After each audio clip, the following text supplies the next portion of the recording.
আসসালামু আলাইকুম রহমতুল্লাহ। আপনার ছেলে মেয়ে A+ পেয়েছে, অথচ 5 ওয়াক্ত নামাজই ঠিকমতো পড়তে পারে না।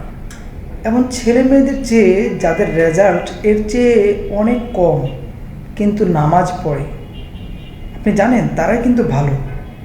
এই নামাজই কিন্তু তাদের কাজে দেবে, কিন্তু এই রেজাল্ট কিন্তু দেখা যায় পরবর্তীতে কাজে নাও দিতে পারে, বা দিলেও দুনিয়াতে একসময় এদিক সেদিক হয়ে যাবে, শেষ হয়ে যাবে, কিন্তু এই নামাজের হিসাব তো বাকি রয়েই যাবে।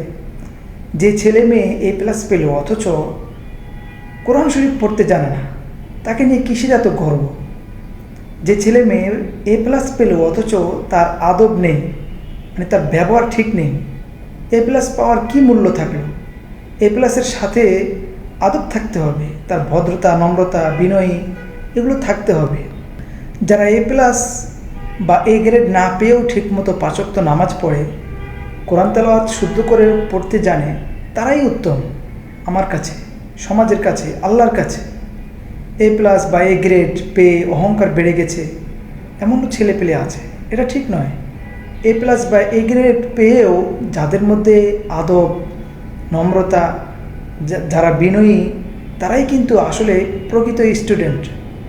A+ A গ্রেড পেয়েছেন কিন্তু কোরআন পড়তে জানেন না, এটা আপনার জন্য একটা লজ্জা। আমি মনে করি এর চেয়ে লজ্জা আর কিছু হতে পারে না। আপনি A+ পেয়েছেন কিন্তু আপনি মুসলমান, আপনি ধার্মিকভাবে আপনি তো ফেল। কোনোভাবে কোনো রকম, অনেকে আছে কোনো রকম কোরআন শরীফ পড়তে জানে। আরে ভাই, কোনো রকম কোরআন শরীফ পড়া তো কোরআন শরীফ পড়তে জানা নয়। কোরআন শরীফ পড়তে হলে অবশ্যই আপনাকে সহিশুদ্ধভাবে পড়তে হবে। যেমন ধরুন, একজনে গাড়ি চালাতে পারে, একটা ভুল করে অ্যাক্সিডেন্ট করে দিল, পরের বার আবার করলো, তাহলে কি আপনি বলতে পারবেন যে সে গাড়ি চালাতে পারে? নাকি আপনি বলবেন যে এ তো গাড়ি চালাতে পারে না, সে তো একটু পর পর অ্যাক্সিডেন্ট করে দেয়? তো কোরআনের ক্ষেত্রেও আমি এটাই মনে করি।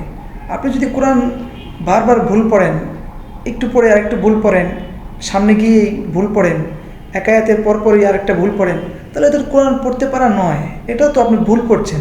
আর ভুল তো কোরআন নয়, সহিশুদ্ধভাবে পড়তে হবে। আমাদের ম্যাক্সিমাম, হ্যাঁ, কলেজ, ইউনিভার্সিটি বা আপনার স্কুল লাইফের যারা স্টুডেন্ট আছে, এরা ম্যাক্সিমামই কোনো রকম কোরআন শরীফ পড়তে পারে, আর বলে যে আমি কোরআন শরীফ পড়তে পারি।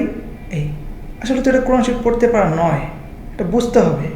Thanks for watching. Follow for more.